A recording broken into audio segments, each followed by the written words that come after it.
구독과 좋아요는 저희 채널에 큰 도움이 됩니다. 혹시 당신의 마음도 겨울처럼 얼어붙어 있나요? 세월이 흘러도 다시 피어나는 창의성, 그 불씨가 아직 당신 안에 살아있다는 사실을 알고 계셨나요? 여러분, 겨울은 단순한 계절이 아닙니다. 정약용 선생은 이렇게 말했습니다. 겨울의 고요에서 마음의 씨앗이 움튼다. 차갑고 고요한 시간 속에서 인간은 비로소 깊이 생각하고 새로운 길을 발견하며 오래된 지혜를 다시 깨닫습니다. 오늘은 바로 그 겨울의 고요 속에서 우리 삶의 창의성과 영감을 일으키는 5가지 방법을 정약용 선생의 사유와 함께 나누어 보겠습니다. 여러분, 저는 오늘 한 가지 질문을 던지고 싶습니다. 나이가 들면 정말 새로운 것을 시작할 수 없을까요? 인생의 겨울을 맞이한 우리에게 아직도 봄은 올 수 있을까요? 많은 분들이 이렇게 말씀하십니다. 이제 나이가 들어서 젊었을 때처럼 머리가 안 돌아가서 지금 새로운 걸 배우기엔 너무 늦었어. 하지만 잠깐만요. 200년 전 한 사람이 있었습니다.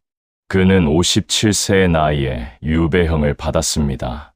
가족과 떨어져 낯선 땅 강진에서 절망적인 상황 속에서 그러나 그는 포기하지 않았습니다. 그곳에서 그는 무려 18년 동안 500여 권의 책을 저술했습니다. 농어, 의학, 건축, 정치, 경제, 교육, 거의 모든 분야에 걸친 저작들을 남겼습니다. 바로 다산 정약용 선생입니다. 그가 가장 위대한 업적을 이룬 시기가 언제였는지 아십니까? 바로 인생의 겨울, 50대 후반에서 70대에 이르는 시기였습니다. 그는 이렇게 말했습니다. 학문은 나이와 상관없다. 다만 그 마음을 얼마나 깊이 들여다보느냐의 문제일 뿐이다. 여러분, 이것이 바로 오늘 우리가 함께 나눌 이야기입니다. 겨울 같은 인생의 후반전에서 어떻게 우리는 다시 창의성의 불씨를 지필 수 있을까요? 첫 번째 방법, 고요 속에서 나를 마주하기. 정약용 선생은 유배지에서 이렇게 적었습니다. 고요함 속에서 비로소 나의 참모습을 볼 수 있었다. 여러분, 우리는 평생을 바쁘게 살아왔습니다. 아침 일찍 일어나 직장에 나가고, 가족을 돌보고, 자녀를 키우고, 집안 살림을 꾸리고, 그렇게 하루하루가 지나갔습니다. 그런데 문득 이런 생각이 드시지 않으셨나요?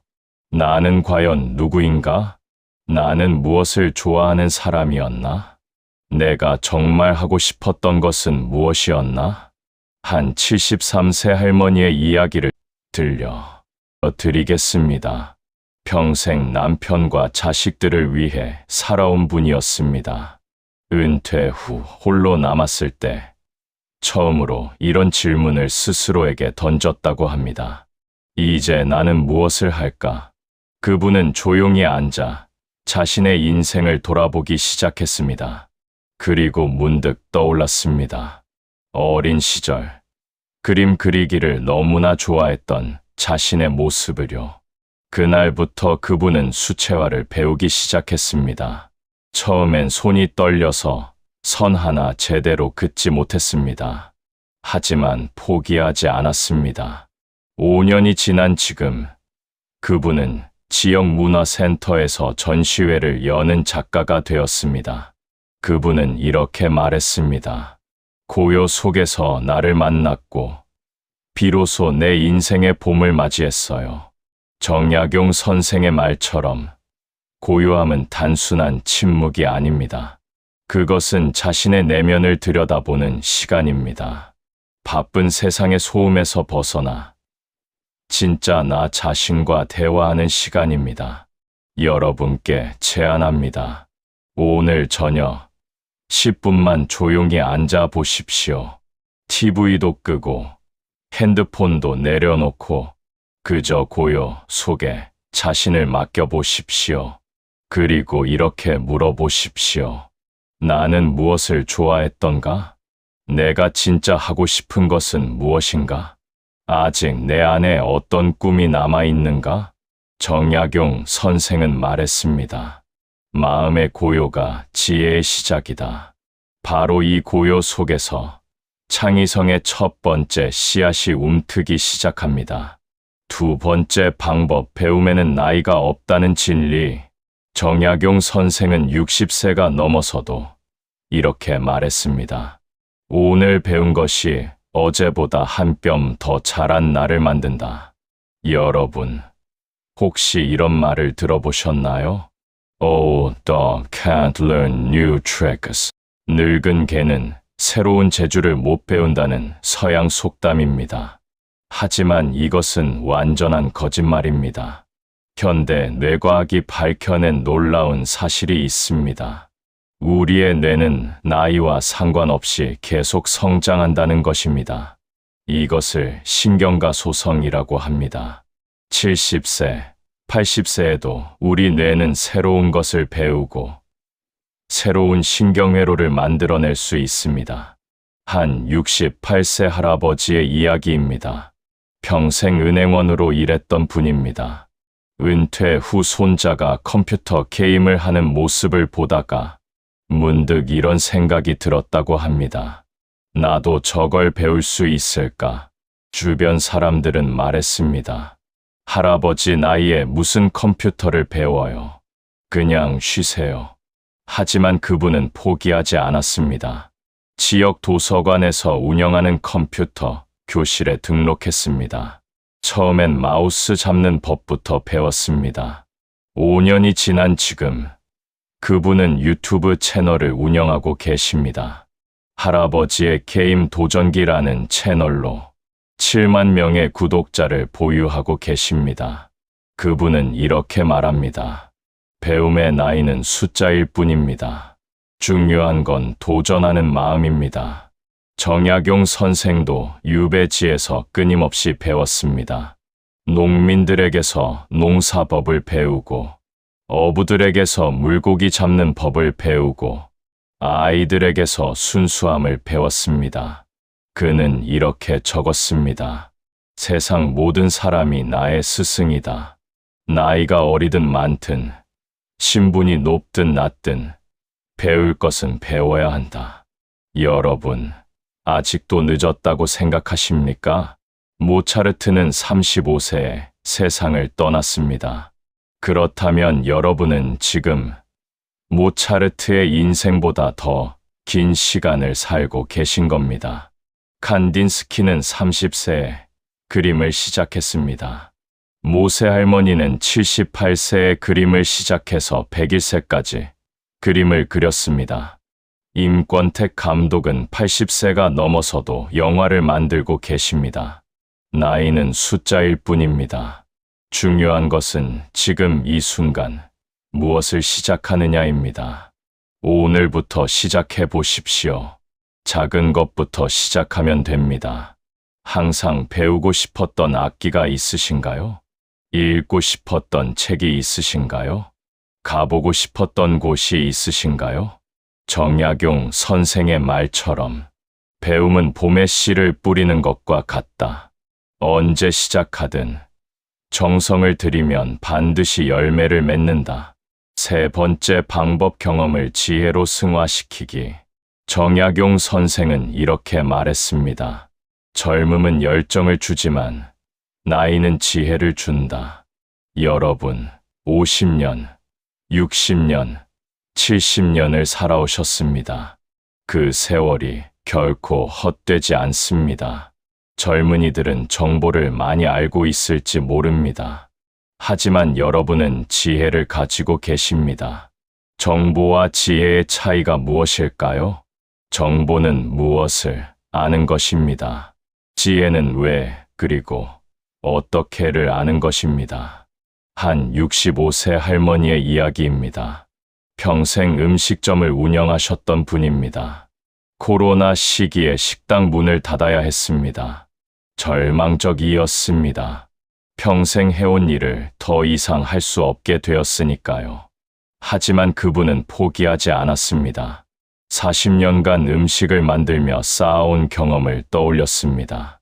그리고 깨달았습니다. 나는 단순히 음식을 만드는 게 아니라 사람들에게 위로를 전하는 일을 해왔구나. 그분은 유튜브를 시작했습니다. 할머니의 손맛 레시피라는 채널을 열었습니다. 하지만 단순히 요리법만 알려주지 않았습니다. 음식을 만들며 들려주는 인생 이야기, 힘든 시기를 견뎌낸 지혜, 가족을 위해 음식을 만들며 느낀 사랑, 이런 것들을 함께 나눴습니다. 사람들은 열광했습니다. 요리법이 아니라 그 속에 담긴 지혜와 따뜻함에 감동한 것입니다. 지금 그 채널은 150만 구독자를 넘었습니다. 정약용 선생도 마찬가지였습니다. 그는 단순히 책만 쓴 게 아니었습니다. 평생의 경험과 관찰을 바탕으로 백성들의 삶을 개선할 수 있는 실용적인 지혜를 담아냈습니다. 그의 책 목민심서는 어떻게 백성을 다스릴 것인가에 대한 책이지만 실제로는 40년간 관직 생활을 하며 쌓은 경험과 지혜의 결정체입니다. 여러분이 살아온 세월은 보물입니다. 그 안에는 무수히 많은 지혜가 담겨 있습니다. 실패의 경험도 지혜입니다. 고난을 이겨낸 경험도 지혜입니다. 사람을 대하며 배운 것도 지혜입니다. 이제 그 지혜를 나눌 때입니다. 글을 쓰셔도 좋습니다. 블로그를 시작하셔도 좋습니다. 유튜브를 하셔도 좋습니다. 주변 사람들과 이야기를 나누셔도 좋습니다. 정약용 선생은 말했습니다. 경험은 시간이 주는 선물이다. 그것을 지혜로 만드는 것은 오직 깊은 성찰뿐이다. 여러분의 경험을 돌아보십시오. 그 안에서 어떤 지혜를 발견하셨나요? 그 지혜를 누군가와 나눌 수 있다면 얼마나 아름다운 일일까요? 네 번째 방법, 새로운 관계 속에서 영감 찾기. 정약용 선생은 유배지에서 이렇게 말했습니다. 고립은 외로움이 아니라 새로운 만남의 기회다. 여러분, 나이가 들면서 가장 힘든 것 중 하나가 무엇인가요? 바로 관계의 축소입니다. 자녀들은 독립하고 직장 동료들과는 은퇴 후 연락이 뜸해지고 친구들도 하나둘 건강 문제로 만나기 어려워지고 하지만 여기서 멈춰야 할까요? 절대 그렇지 않습니다. 한 70세 할아버지의 이야기입니다. 은퇴 후 집에만 계시다가 무료함을 느끼셨습니다. 아내는 걱정했습니다. 그러던 어느 날 동네 공원을 산책하다가 배드민턴을 치는 사람들을 보셨습니다. 대부분 40대, 50대였습니다. 용기를 내서 물어보셨습니다. 저도 같이 쳐볼 수 있을까요? 처음엔 사람들이 걱정했습니다. 할아버지, 다치시면 어떡하죠? 하지만 그분은 웃으며 말했습니다. 다치면 다친 대로 배우는 거죠. 젊은 사람들 열정을 보는 것만으로도 배울 게 많을 것 같습니다. 그렇게 시작된 배드민턴 모임. 지금은 그분이 그 모임의 정신적 지주가 되었습니다. 젊은 사람들은 그분에게 인생 상담을 하고 그분은 젊은 사람들에게서 새로운 에너지를 얻습니다. 그분은 이렇게 말합니다. 나이 차이는 장벽이 아니라 다리였어요. 서로 배울 게 너무 많습니다. 정약용 선생도 마찬가지였습니다. 유배지에서 그는 신분의 높낮이, 나이에 많고 적음을 가리지 않고 사람들과 교류했습니다.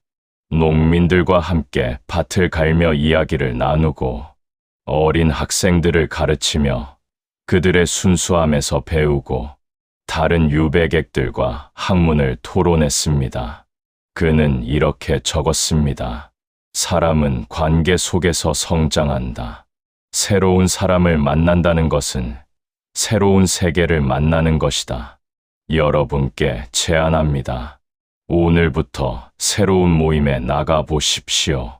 문화센터, 도서관, 복지관, 공원, 어디든 좋습니다. 처음엔 낯설고 어색할 수 있습니다. 하지만 용기를 내보십시오. 새로운 사람들을 만나십시오. 나이가 다르고, 배경이 다르고, 생각이 다른 사람들을요. 바로 그 다름 속에서 새로운 영감이 생겨납니다. 바로 그 만남 속에서 창의성이 피어납니다. 고립은 선택이 아닙니다. 관계는 생명입니다. 5번째 방법, 작은 실천으로 큰 변화 만들기. 정약용 선생의 마지막 가르침입니다. 천리 길도 한 걸음부터, 위대한 업적도 작은 실천에서 시작된다. 여러분, 지금까지 많은 이야기를 나눴습니다. 고요 속에서 나를 마주하고, 배움에 도전하고, 경험을 지혜로 승화시키고, 새로운 관계를 맺는 것. 하지만 가장 중요한 것이 남았습니다. 바로 실천입니다. 한 62세 할머니의 이야기로 마무리하겠습니다. 평생 가정주부로 살아오신 분입니다. 어느 날 TV에서 환경오염 다큐멘터리를 보셨습니다. 플라스틱으로 고통받는 바다 생물들을 보며 가슴이 아팠습니다. 내가 뭘 할 수 있을까?